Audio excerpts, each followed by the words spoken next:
Europe 1, 7h25, Thomas Soto. Il y a quelques petites semaines, le Front National connaissait de fortes secousses avec des tensions étalées au grand jour entre Jean-Marie Le Pen et sa fille Marine Le Pen. Bonjour Caroline Roux. Bonjour Thomas. Bon, visiblement, tout le monde s'est réconcilié, tout du moins en apparence, entre un gâteau et quelques bougies. Oui, voilà, c'est ça. Alors, ils ne s'étaient pas revus en famille depuis la sortie de route de Jean-Marie Le Pen. Mais dimanche soir, la famille a renoué le contact. C'était lors des 86 ans du patriarche. Alors, quand on demande à un témoin de ces retrouvailles comment était l'ambiance, il se contente d'expliquer que rien ne sera plus comme avant. En fait, les deux s'étaient croisés lors d'une précédente réunion des députés européens à Bruxelles, mais c'était en présence de 25 personnes. Jean-Marie Le Pen avait alors dit qu'il désapprouvait que sa fille refuse de faire alliance avec un élu polonais. Vous vous souvenez, c'était à l'époque de la constitution du groupe au Parlement européen.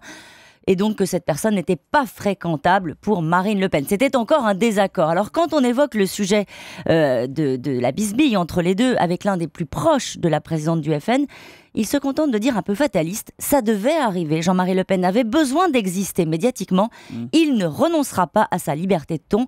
En fait, le lien familial oblige la direction du Front à faire avec les outrances du père. Bon, au-delà de l'affaire de famille, politiquement, Caroline, il y a un congrès à la rentrée pour le Front National. Est-ce qu'à cette occasion, les tensions ne risquent pas de se raviver ? Alors, Marine Le Pen est consciente de sa force de frappe dans le parti. Elle dit souvent que sa ligne est la ligne gagnante. Et d'ailleurs, elle a envoyé un courrier à ses troupes il y a quelques jours pour le congrès en précisant clairement qu'elle demandait le suffrage des militants pour continuer sur la voie de la dédiabolisation et de la crédibilisation du parti. C'est tout simplement sa réponse à la lettre de son père qui avait été jugé brutal et qu'il était.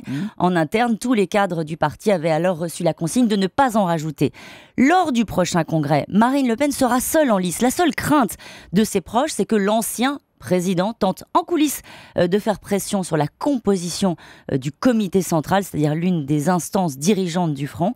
Pour le reste, il n'y a plus de match, Thomas. La patronne, c'est elle. Et alors si c'est la patronne, que va devenir le FN ? Le changement de nom du FN, ça fait des années qu'on en parle. Est-ce que Marine Le Pen va finir par rebaptiser le Front National en Rassemblement Bleu Marine, histoire de tourner définitivement la page du père ? Effectivement, le sujet est évoqué souvent. Certains en coulisses la poussent même à poser directement la question aux militants lors du prochain congrès.